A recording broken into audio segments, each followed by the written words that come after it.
Welcome! In this quick guide, I'll show you how to turn on notifications for activity on your photos using Instagram on your PC.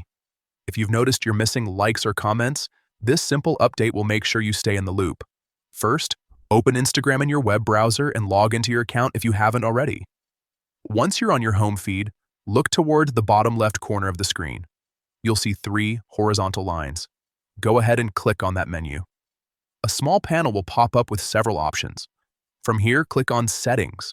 This will take you to your account settings page, where you can control different parts of your Instagram experience. Next, find and click on Notifications. Inside this section, you'll see different types of notification controls.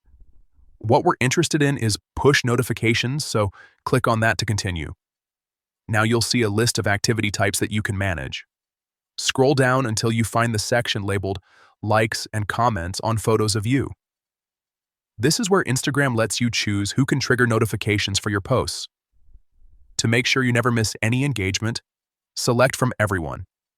This setting allows you to receive notifications whenever anyone likes or comments on your photos, not just people you follow.